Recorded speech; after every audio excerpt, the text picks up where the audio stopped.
అందరికీ నమస్కారం. నిద్ర క్యాలెండర్ దియా స్టోర్ పాఠకులకు శుభోదయం.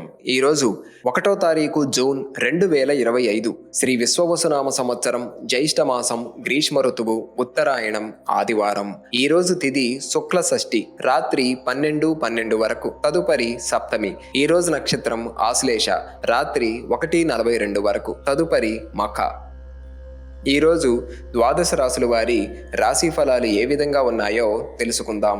ముందుగా మేషరాశి. సమాజంలో ప్రముఖుల వ్యక్తులతో విలువైన విషయాల గురించి చర్చిస్తారు. చిన్ననాటి మిత్రులతో దూర ప్రయాణ సూచనలు ఉన్నవి. నిరుద్యోగ ప్రయత్నాలు ఫలిస్తాయి. వృత్తి వ్యాపారాలు లాభాల బాటలో సాగుతాయి. ఉద్యోగస్తులకు పదోన్నతులు పెరుగుతాయి. జీవిత భాగస్వామితో శుభకార్యాలలో పాల్గొంటారు.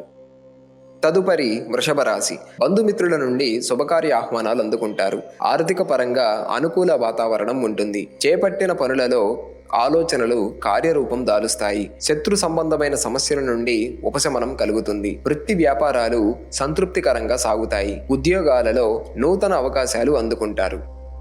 తదుపరి మిథున రాశి. ఆదాయానికి మించిన ఖర్చులు ఉంటాయి. కుటుంబ వాతావరణం గందరగోళంగా ఉంటుంది. నిరుద్యోగ ప్రయత్నాలు మందకొడిగా సాగుతాయి. వృత్తి వ్యాపారాలలో ఇతరులతో మాట పట్టింపులుంటాయి. దూర ప్రయాణాలలో శ్రమాధిక్యత పెరుగుతుంది. ఉద్యోగ వాతావరణం కొంత చికాకు కలిగిస్తుంది. తదుపరి కర్కాటక రాశి. ఇంటా బయట అదనపు బాధ్యతల వలన చికాకు పెరుగుతుంది. మానసిక అనారోగ్య సమస్యలు బాధిస్తాయి. నూతన రుణాలు చేయవలసి వస్తుంది. బంధుమిత్రులతో స్వల్ప మాట పట్టింపులుంటాయి. వృత్తి వ్యాపారాలు స్వల్పంగా లాభిస్తాయి. ఉద్యోగస్తులకు ఆకస్మిక స్థాన చలన సూచనలు ఉన్నవి. తదుపరి సింహరాశి. కుటుంబ సభ్యులతో దైవసేవా కార్యక్రమాలలో పాల్గొంటారు. అన్ని వైపుల నుండి ఆదాయం అందుతుంది. ప్రయాణాలలో నూతన వ్యక్తుల పరిచయాలు లాభిస్తాయి. వ్యాపార విస్తరణకు లభించిన అవకాశాలు సద్వినియోగం చేసుకోవాలి. వృత్తి ఉద్యోగాలు ఆశించిన విధంగా రాణిస్తాయి. ఆర్థిక అనుకూలత కలుగుతుంది. తదుపరి కన్యరాశి. అవసరానికి మించిన ఖర్చులు పెరుగుతాయి. కీలక వ్యవహారాలలో ద్విస్వభావ ఆలోచనలు చేయటం మంచిది కాదు. ముఖ్యమైన వ్యవహారాలు కొంత నిదానంగా సాగుతాయి. వృత్తి వ్యాపారాలలో మందకొడిగా సాగుతాయి. ఉద్యోగాలలో అధికారులతో సమస్యలు తప్పవు. నిరుద్యోగులకు కొన్ని విషయాలలో నిరాశ పెరుగుతుంది. తదుపరి తులారాశి.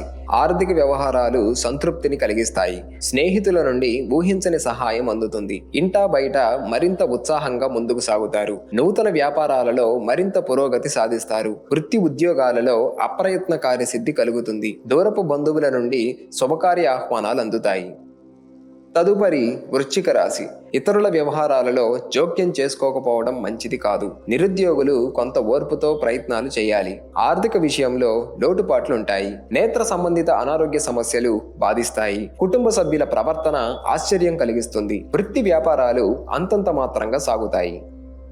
తదుపరి ధనుస్సు రాశి. సంఘంలో గౌరవ మర్యాదలు పెరుగుతాయి. నిరుద్యోగులకు అప్రయత్న కార్యసిద్ధి కలుగుతుంది. ఆలోచనలు కార్యరూపం దాలుస్తాయి. భూ సంబంధిత వివాదాలు పరిష్కారమై ఊరట చెందుతారు. వ్యాపారాలకు నూతన పెట్టుబడులు అందుతాయి. ఆర్థిక వ్యవహారాలలో ఆశించిన పురోగతి సాధిస్తారు.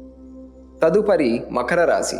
ధనపరంగా అనుకూల వాతావరణం ఉంటుంది. దైవసేవా కార్యక్రమాలు నిర్వహిస్తారు. దూర ప్రయాణాలు లాభసాటిగా సాగుతాయి. సమాజంలో ప్రముఖుల నుండి ఆహ్వానాలు అందుతాయి. వృత్తి ఉద్యోగాలలో సమస్యలు అధిగమించి లాభాలు అందుకుంటారు. నిరుద్యోగులు లభించిన అవకాశాలు సద్వినియోగం చేసుకోవాలి.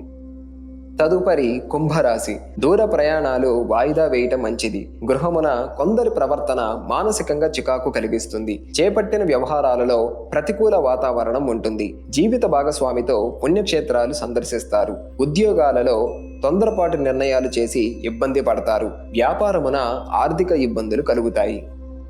తదుపరి మీనరాశి. కుటుంబ వ్యవహారాలలో అధిక కష్టంతో అల్ప ఫలితం పొందుతారు. నిరుద్యోగ ప్రయత్నాలు నిరాశపరుస్తాయి. ఆర్థిక ఇబ్బందులు బాధిస్తాయి. వాహన ప్రయాణాలలో అప్రయత్నంగా వ్యవహరించాలి. వ్యవహారాలలో ఒడిదుడుకులు పెరుగుతాయి. వృత్తి ఉద్యోగాలలో అదనపు పని భారం ఉంటుంది. దీర్ఘకాలిక అనారోగ్య సమస్యలు బాధిస్తాయి.